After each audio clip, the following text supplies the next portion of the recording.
The mountain man lived a life most could only imagine in tales of rugged isolation. His cabin, constructed from the sturdy pines of the surrounding forest, stood like a sentinel at the edge of the wilderness. Smoke curled lazily from the stone chimney, carrying the scent of burning oak across the dense valley. From a distance, travelers might have mistaken the solitary structure for abandoned ruins, save for the faint glimmer of candlelight through its small windows.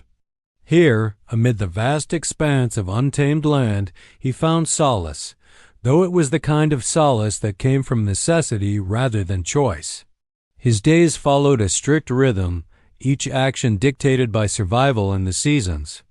At dawn, he would rise to the cold bite of the mountain air, feed his few animals, and tend to his garden.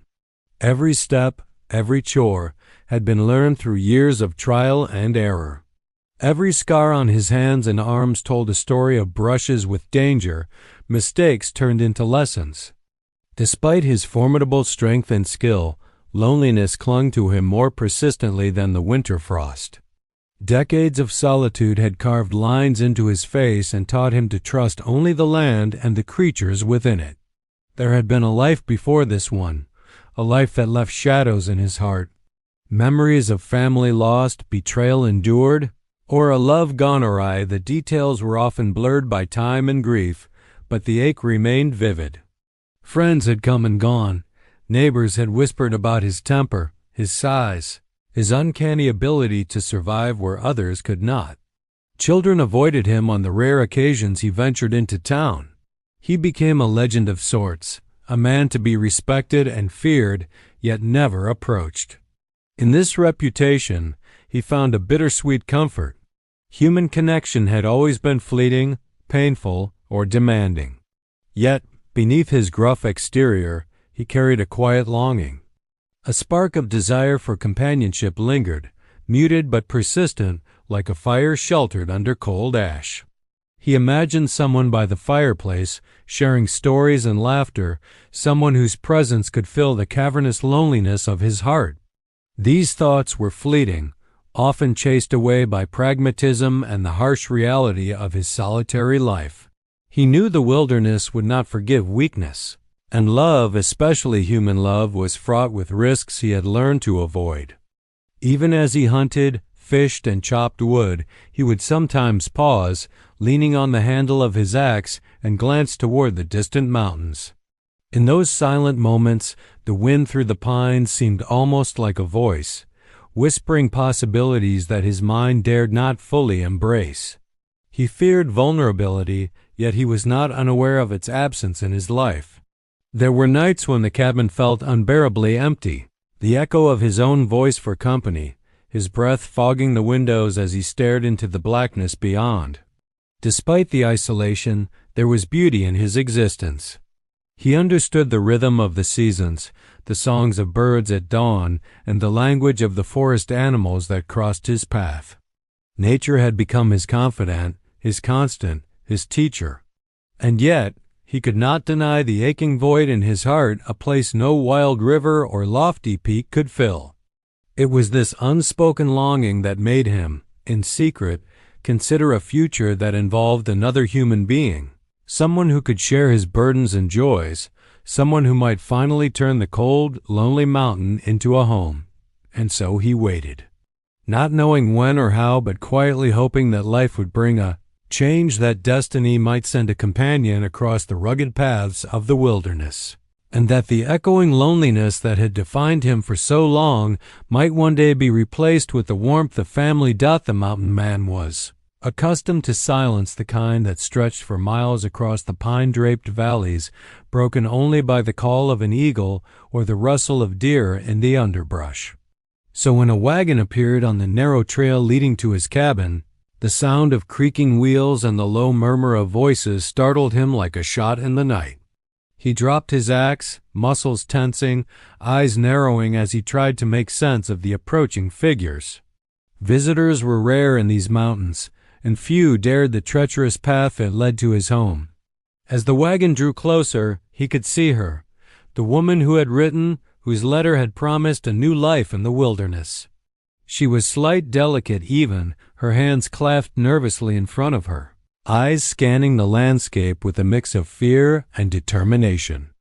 He had imagined her countless times in his mind, how she might speak, how she might carry herself, but nothing had prepared him for the reality. Yet what struck him even more was that she was not alone. Two younger girls, clearly her sisters, clung to her skirts, their wide eyes filled with both awe and uncertainty. The mountain man's first instinct was disbelief. Mail-order brides came alone, not with a small entourage. And yet here they were, three fragile figures in the unforgiving wilderness. A flicker of irritation crossed his face, quickly masked by the habitual stoicism he wore like armor. Questions churned in his mind. Was this some trick? Had the woman lied in her letter? Could he manage 3 lives in the solitude he had grown accustomed to? Yet beneath the skepticism, an unfamiliar tug of curiosity and something that resembled hope pulled at him. The eldest sister stepped forward, her voice soft but steady as she greeted him. She explained that her siblings were with her out of necessity. They had nowhere else to turn, and she could not bear to leave them behind. Her tone was honest, earnest, and it reached him in a way words rarely had. He noticed the care in her movements, the way she kept the younger girls close, protective, yet respectful. Even in her modesty, there was a quiet strength that intrigued him, a resilience that suggested she might survive and even thrive in this harsh environment. The 2 younger sisters were more cautious, their gazes flicking from him to the surrounding forest as if reading it for danger. One clutched a worn doll, the other hugged a bundle of belongings close to her chest. They did not speak much, but their eyes told stories of fear, wonder, and the faint hope that this strange, towering man might not be the threat he appeared. The mountain man found himself assessing them, calculating how his life might change if he allowed them to stay. He realized that protecting them would demand more than he had ever committed to another human being. Despite his inner turmoil, he could not turn them away. Their arrival set a ripple through his meticulously ordered existence. The cabin, once a sanctuary of solitude, now seemed small, inadequate, and yet suddenly full of possibility. He studied them carefully, his mind weighing practicality against the strange flutter in his chest he had not felt in years. Perhaps this was the chance he had silently longed for, though he would not admit it aloud, not yet. Finally, with a grunt of reluctant acceptance, he gestured toward the cabin. The sisters climbed down from the wagon, shivering from the cold mountain air, and followed him inside. That night, as he built the fire and watched the flames flicker across their faces, he realized that his life had irrevocably shifted. The mountain had always been his protector, his companion, and now it seemed to him that these 3 women might also be a key to a different kind of survival, one that required more than strength and skill, one that required trust, patience, and perhaps even love. The mountain man, for the first time in years, felt the stirrings of a new chapter, an unpredictable, daunting, and profoundly human chapter beginning at the edge of his solitary world. The morning after the sisters arrived, the mountain man woke to a silence that felt heavier than usual. The cabin, now occupied, was filled with the faint sounds of soft steps on the wooden floor, whispers between the sisters, and the occasional clatter of a pot in the small kitchen. He rose slowly, muscles stiff from years of solitary labor, and stepped outside.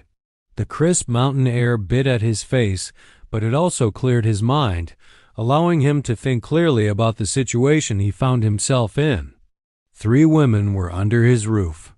3 lives now depended, at least in part, on him. He tried to remind himself that he had no obligation beyond simple decency. Yet decency had a way of becoming complicated when people's lives and emotions were involved. He watched from a distance as the eldest sister worked to organize the cabin, directing the younger girls with gentle patience. There was a precision in her movements, an understanding of the environment, and a quiet authority that immediately marked her as someone capable and responsible. But capability did not erase uncertainty. The mountain man was wary.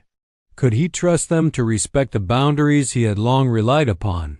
Would their presence bring chaos into the rigid structure of his life? The younger sisters were quieter, more tentative, lingering near the doorways and windows as if expecting danger to appear from the forest at any moment. He caught them staring at him with wide, uncertain eyes, and though he quickly looked away, he felt the subtle weight of their judgment. They were sizing him up just as he was sizing them up. He realized that survival in the wilderness had taught him vigilance, but here, in his own home, it felt almost intrusive to measure people in the same way he measured animals or the land. Yet he could not help it. Trust, in his experience, had always been earned cautiously. Breakfast was an awkward affair. The eldest sister attempted to start conversation, but the mountain man answered in short, clipped sentences. She smiled politely, undeterred by his gruff demeanor, while the younger sisters fidgeted with their hair or the edges of their clothing. Every gesture, every word seemed loaded with significance, and the mountain man felt tension creeping into his chest. He was unused to navigating this kind of social landscape. Decades of isolation had honed his instincts for survival, not diplomacy. Yet these instincts, he realized, might serve him well in a different way, in learning who among the three could be relied upon and who might bring trouble. As the day wore on, small moments of friction arose. One of the younger sisters knocked over a pile of firewood, causing him to instinctively snap, a reaction he immediately regretted. Another time, the eldest sister asked him a practical question about hunting, and his irritation flared not because of the question itself, but because he felt his authority subtly challenged.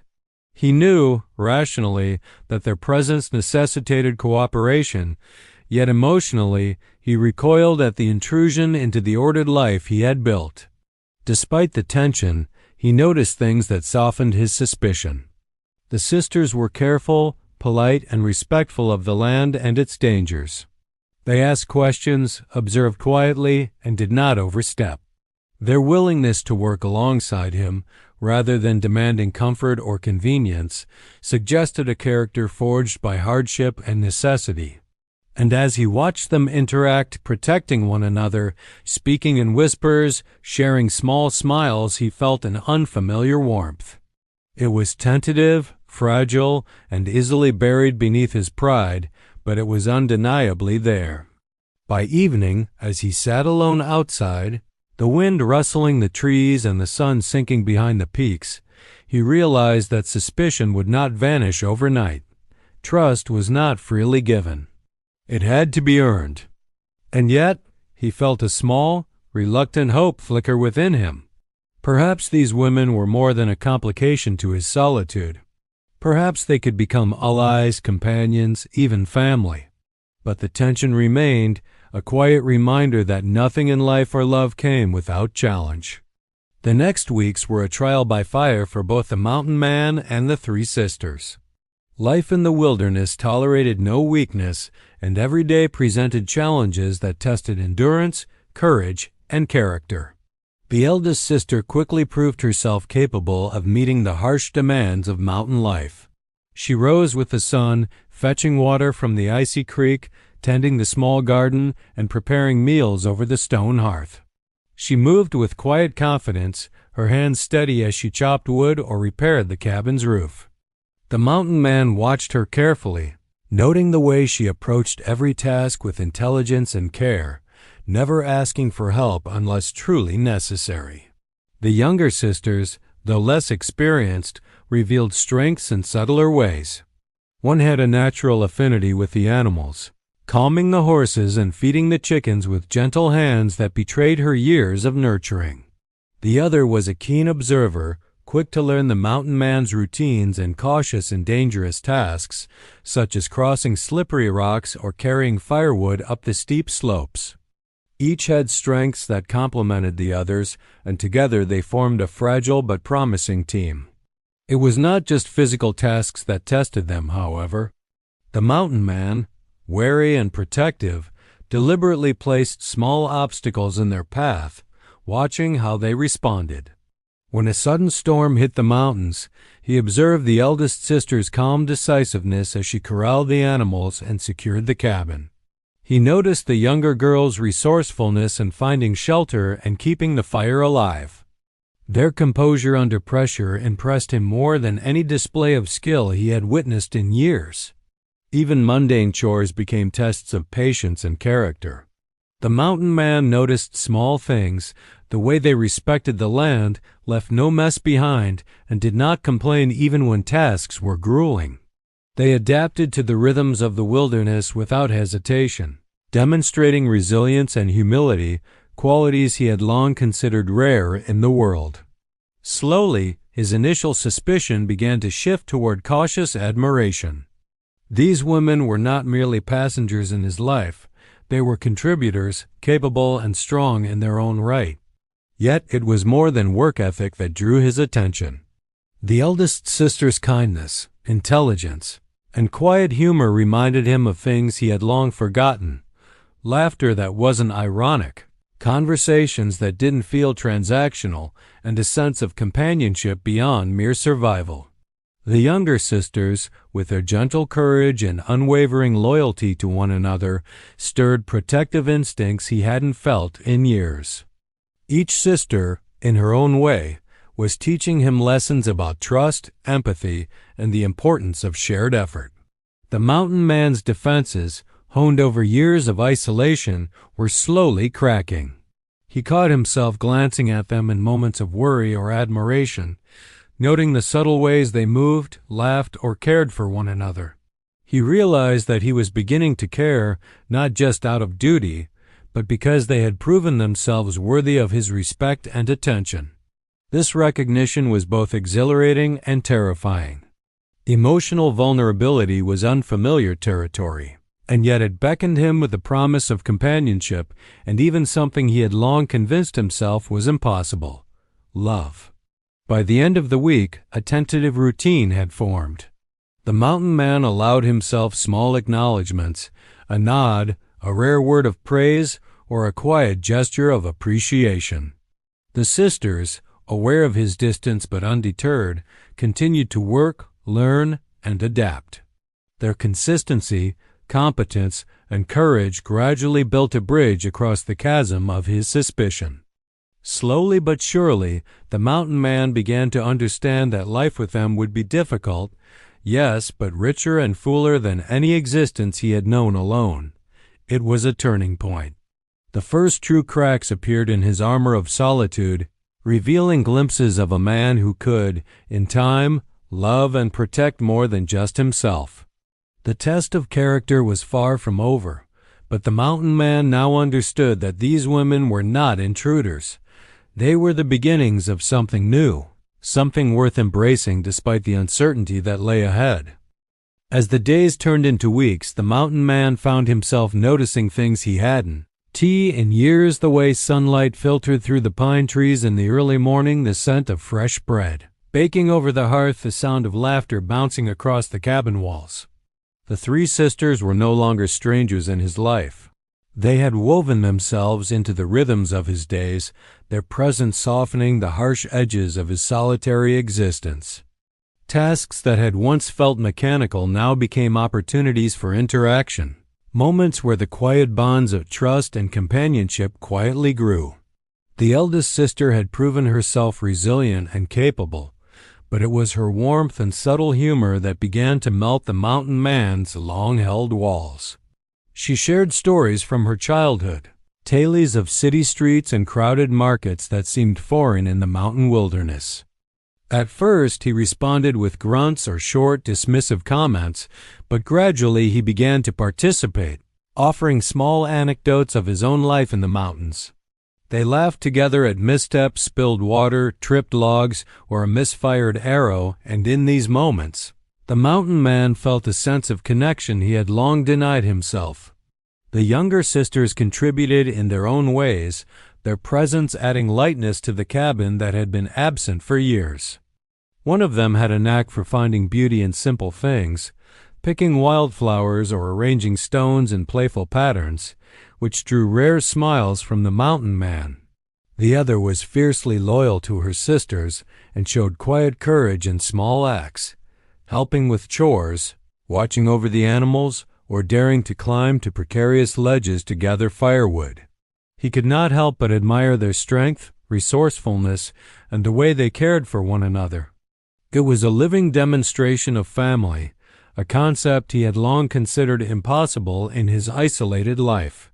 Shared work became shared laughter, shared responsibility, and eventually shared confidences.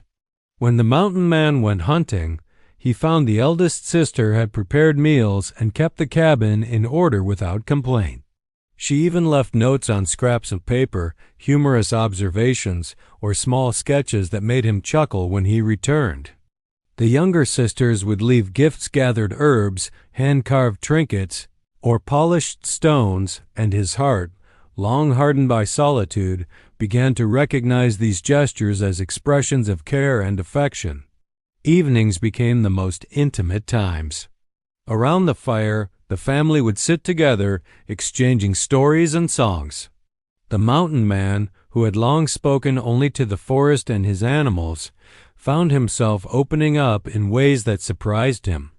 He discovered the comfort of conversation that did not feel like negotiation, the reassurance of company that demanded nothing but presence. He noticed the subtle glances, the quiet smiles, and the gentle touches that, though innocent, stirred feelings he had buried deep inside. Yet alongside the growing warmth, tension lingered. He struggled with emotions he could not fully name, wary of the desires forming in his heart. The notion of favoring one sister over another was unthinkable, yet he felt drawn to all three in ways that defied conventional logic. Each of them offered something unique: strength, gentleness, resilience, and each had begun to occupy a place in his life that he had once assumed could remain empty forever. By the end of the month, a fragile but undeniable bond had formed. The mountain man no longer regarded them as guests or intruders. They were partners in survival, companions in daily labor, and slowly, though he would never admit it aloud, they were becoming the family he had secretly longed for.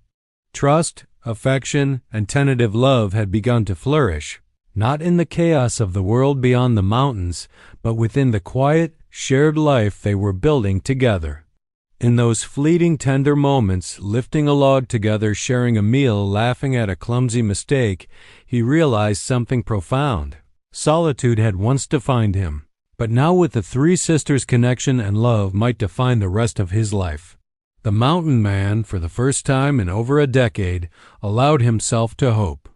Life in the mountains, though harsh, had begun to feel almost idyllic for the mountain man and the three sisters.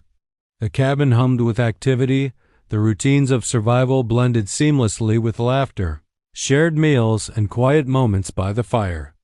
Yet, the wilderness did not forgive complacency, and the outside world, both its judgment and its dangers, loomed ever closer, threatening to disrupt the fragile harmony they had established. It began with whispers from the nearest town, a scattering of rumors carried by traders and hunters passing through the mountain paths. "The giant lives with 3 women," they said in hushed tones, shaking their heads with disbelief. "A man and 3 sisters, what kind of life is that?" The gossip reached the mountain man not through letters or confrontations, but through fleeting glances, the occasional wary nod from a traveling merchant, and the subtle unease in the way his few neighbors eyed the cabin. He bristled at the judgment, but more unsettling was the sense that his choices might bring real consequences, not just scorn, but danger. And then the threat became tangible.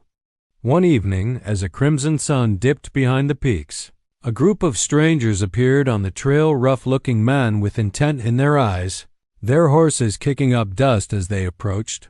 The mountain man sensed their hostility before words were spoken. They were trespassers, possibly thieves, perhaps hunters seeking to claim land or resources. Whatever their motives, they did not belong here, and the mountain man knew it was his responsibility to protect not only himself, but the 3 women who had come to depend on him. He moved silently, watching the intruders approach from a vantage point among the trees. The sisters, unaware of the looming danger, were inside, arranging firewood and preparing a modest meal. The mountain man's chest tightened as he realized how vulnerable they were. His instincts, honed by years of isolation, surged into action. There was no hesitation, only the certainty that he would face the threat head-on, whatever the cost. When the strangers reached the cabin, they demanded entry, their voices sharp and commanding. The mountain man met them with calm authority, his presence alone a formidable deterrent. Words were exchanged, tension crackling like static in the thin mountain air. The sisters peeked cautiously through the windows, their fear mingled with awe as they witnessed the mountain man's unwavering courage. It was a side of him they had never seen before, unyielding, protective, and utterly fearless. The confrontation escalated quickly, forcing the intruders to test his resolve. Yet with every challenge, the sisters' roles became evident.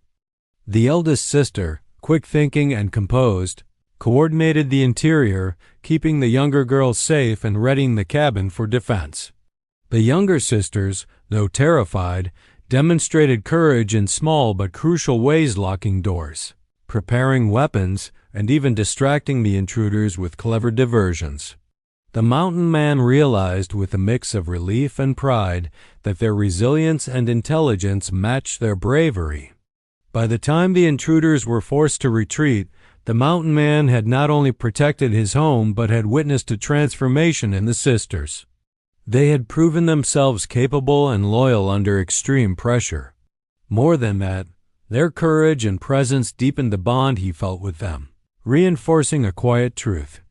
This family, unconventional, imperfect, and improbable, was worth defending at any cost. That night, as the wind howled outside and the fire flickered across the cabin walls, the mountain man allowed himself a rare moment of reflection. The threat had revealed more than danger. It had revealed trust, courage, and the undeniable strength of their connections. For the first time, he saw clearly that these women were not just companions, they were family. And he would fight to keep them safe, no matter what the outside world thought or tried to do. After the confrontation with the outsiders, the mountain man felt a restless tension he hadn't experienced in years. The adrenaline had faded, leaving behind a quiet, gnawing unease. He had protected the sisters, defended the cabin, and proven his strength to both the world and himself. But the real challenge now lay not in the wilderness, nor in outsiders, but within his own heart. For the first time in over a decade, he confronted feelings that defied his careful, solitary life: affection, desire, and an unsettling sense of responsibility that went beyond mere survival. He tried to dismiss it. "I am their protector, not their companion," he muttered to himself as he chopped firewood at dawn, the rhythmic sound of the axe striking the logs grounding him in familiar labor. Yet even as he worked, his mind wandered to the three sisters. He recalled the way the eldest's laughter had echoed across the cabin walls, the gentle courage of the younger sisters, their thoughtful gestures and loyalty. He had long believed that love was dangerous, a distraction that could weaken a man in the mountains. And yet, the very thought of them being gone, hurt, or endangered now made his chest ache in ways that were both foreign and undeniable. The mountain man's conflict was compounded by morality and societal expectation. He was a man shaped by isolation and rugged self-reliance, yet his heart now resisted the conventions he had always followed. How could he allow himself to feel desire for all three sisters, each with her own strengths, her own charm, her own claim on his attention? Choosing one over the others felt impossible. Yet the thought of ignoring these feelings seemed cruel to them and to himself. The wilderness had taught him pragmatism, but the human heart was far less predictable, far more treacherous than any mountain storm. He found himself observing them quietly from a distance, analyzing their habits, their gestures, the subtle ways they interacted with one another and with him. It was maddening. Each sister brought him a unique joy, a unique connection. The eldest's intelligence and gentle authority stirred admiration and longing. One younger sister's courage under pressure awakened protective instincts that went beyond simple responsibility. The other, as tender insight and playful spirit, reminded him of innocence and hope he had long buried. Each filled a void he had believed unfillable, yet each complicated the fragile emotional equilibrium he had struggled to maintain.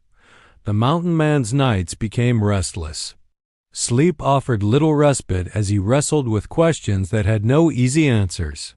Was it possible to love more than one woman honestly and without harm? Was he capable of providing care, protection, and affection for all three?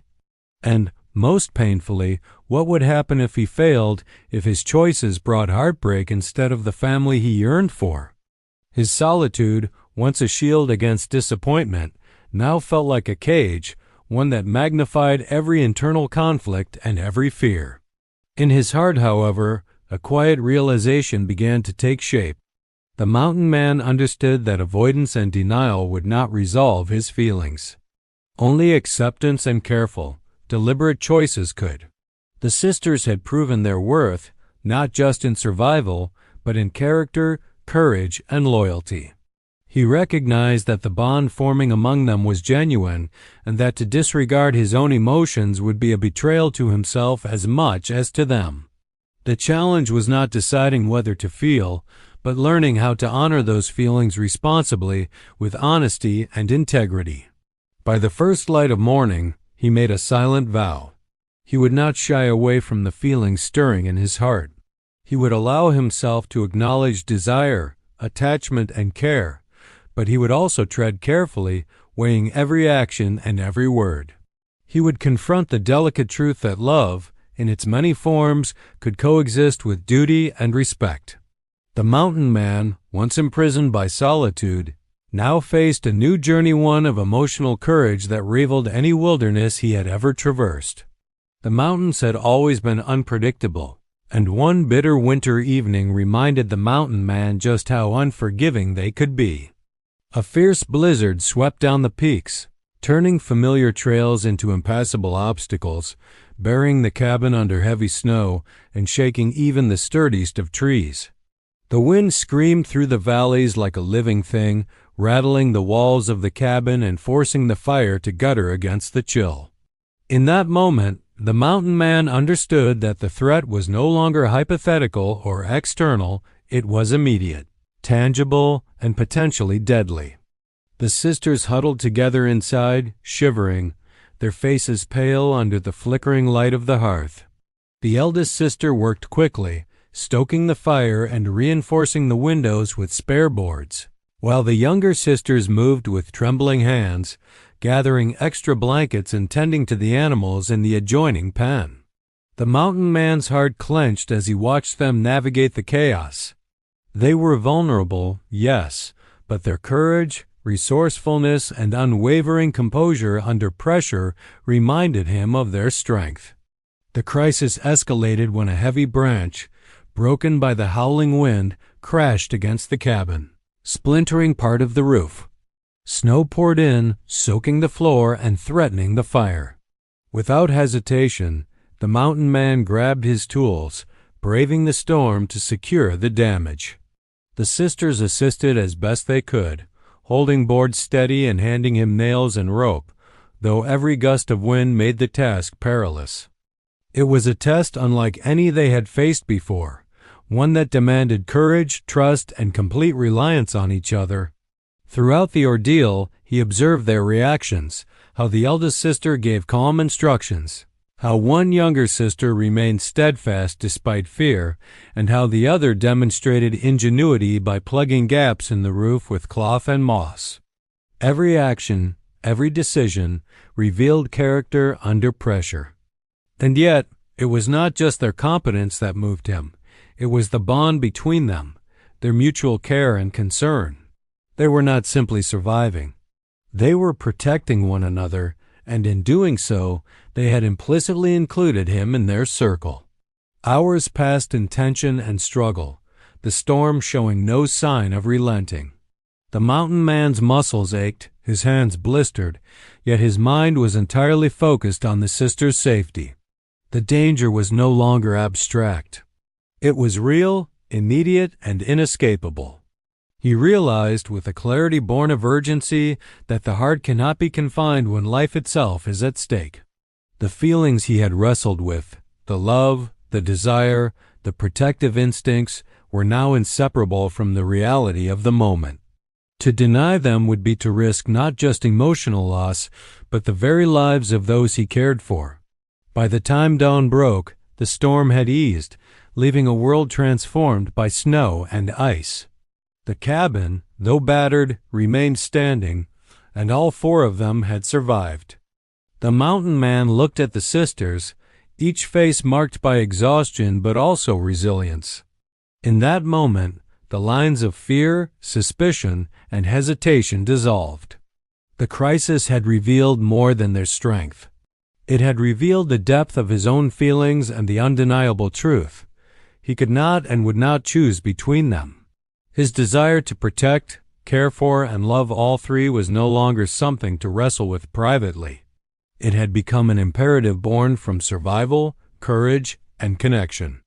The mountain man, weathered and rough-hewn, realized that the wilderness had tested more than physical endurance. It had tested the heart, and the heart, he understood, could hold room for all three sisters, not just as dependents or companions, but as the family he had longed for, the connection he had been denied for years. The moment of crisis had crystallized what he could no longer ignore. To embrace them fully was not merely a choice, it was destiny. The mountain man awoke the morning after the blizzard to a quiet cabin, the storm's fury replaced by a pale, crystalline light filtering through frost-covered windows.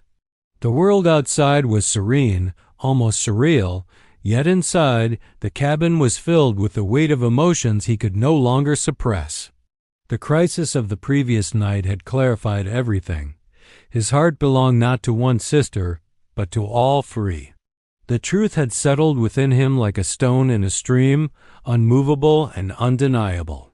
For days he had wrestled with fear of judgment and the morality of his feelings. Society's rules and the whispers of townsfolk had once mattered to him, but the storm had stripped all pretenses away.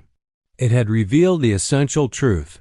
Family, loyalty, and love mattered more than convention. He could no longer deny the attachment, the desire, and the deep, abiding care he felt for each sister. To act otherwise would be to betray not only himself, but the trust and courage they had shown. He called the eldest sister aside first, his large, calloused hands unsteady as he struggled for words. "I've tried to keep myself apart," he said, his voice roughened by years of silence and solitude. "I thought I could only care for one, or none at all. But I see now that my heart, it cannot be divided. It can hold all of you." Her eyes widened at the confession, reflecting a mixture of surprise, relief, and something warmer, something he had not allowed himself to hope for. She reached out, gently placing her hand over his, and the gesture grounded him, giving courage to the words still unspoken for the younger sisters. One by one, he spoke to each of them, explaining the complexity of his emotions, his fear of causing harm, and his deep respect and love for them all.